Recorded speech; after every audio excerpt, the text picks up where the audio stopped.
Okay, అందరికీ నమస్కారం.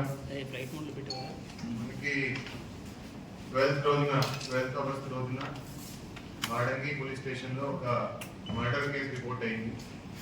ఒక 62 ఇయర్స్ ఓల్డ్ లేడీను ఆమె ఒంటరిగా ఉంటున్న ఇంట్లో చంపడం జరిగింది. చంపేసి ఒంటి మీద ఉన్న గోల్డ్ అక్కడ నుంచి థెఫ్ట్ చేసి అన్నోన్ ముద్దాయిలు అది తీసుకువెళ్ళడం జరిగింది. దాని మీద మర్డర్ కేసు నమోదు చేసి దాని మీద ఇన్వెస్టిగేషన్ టేకప్ చేయడం జరిగింది.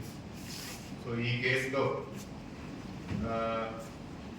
కాళీశెట్టి లలితా కుమారి అనే ముద్దాయిని నిన్న అరెస్ట్ చేయడం జరిగింది. ఆమెను అరెస్ట్ చేసి ఆమె దగ్గర నుంచి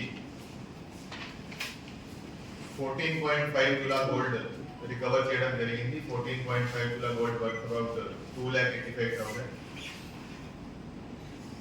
సో ఆమె ఇంతకు ముందు అదే ఎక్కడైతే ఈ క్రైమ్ జరిగిందో ఆ ఇంటి ఎదుర ఒక ఇంట్లో ఉండేది. అరౌండ్ 20 డేస్ క్రితం ఆమె అక్కడి నుంచి ఖాళీ చేసి వెళ్ళిపోవడం జరిగింది.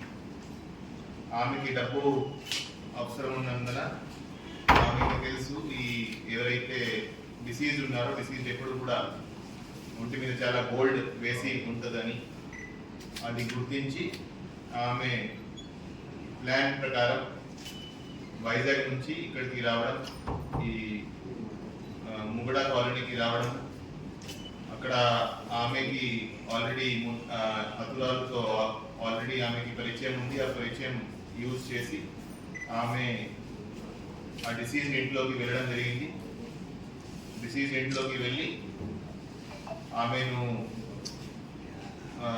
సఫోకేట్ చేయడం జరిగింది. అంటే ఆమెను అరవకుండా ఆమె నోరు మూయడం, తర్వాత ఆమె మేడ చుట్టూ చున్నీతో ఆమెను చంపడం జరిగింది.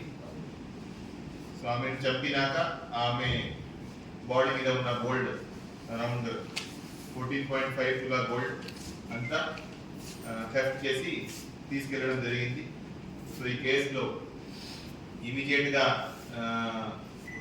ఉన్న క్లూస్ సహాయంతో ఏదైతే అక్కడ సీన్ ఆఫ్ క్రైమ్లో మాకు క్లూస్ దొరికాయి, అదేవిధంగా టెక్నికల్ ఎవిడెన్స్తో ఇన్స్పెక్టర్ సిసిఎస్, డిఎస్పీ బొబ్బిలి గారి ఆధ్వర్యంలో inspector CCS and inspector Bobbili ఆధ్వర్యంలో ఈ మా టీమ్స్ ఇమీడియట్గా ఇన్వెస్టిగేషన్ టేకప్ చేసి ఆమెను ట్రేస్ చేయడం జరిగింది. ఆమెను అరెస్ట్ చేసినాక ఆమె కన్ఫెషన్ మేరకు విశాఖపట్నంలో రాజీవ్ నగర్ కాలనీ కంచర్పాలెంలో ఒక ఇంట్లో ఈ అంత ప్రాపర్టీ కూడా రికవర్ చేయడం జరిగింది. సో ఏదైతే ప్రాపర్టీ పోయిందో అది 100% రికవరీ, ఇంటాక్ట్ ప్రాపర్టీ రికవర్ చేయడం జరిగింది, ఏదైతే ఇక్కడ చూపిస్తున్నాము. సో ఇదంతా కేసు చాలా సీరియస్గా తీసుకొని చాలా తక్కువ సమయంలో ఈ కేసు క్రాక్ చేయడం జరిగింది. అదేవిధంగా మొత్తం ప్రాపర్టీ కూడా ఫుల్ రికవరీ చేయడం జరిగింది. సో ఈ కేసులో మంచి పని చేసిన బొబ్బిలి డిఎస్పీ గారు, అదేవిధంగా సిసిఎస్ ఇన్స్పెక్టర్ గారు అండ్ బొబ్బిలి టౌన్ ఇన్స్పెక్టర్ గారు, SI Badangi and SI CCS and వాళ్ళ టీంని అందరినీ అభినందిస్తున్నాము. Thank you.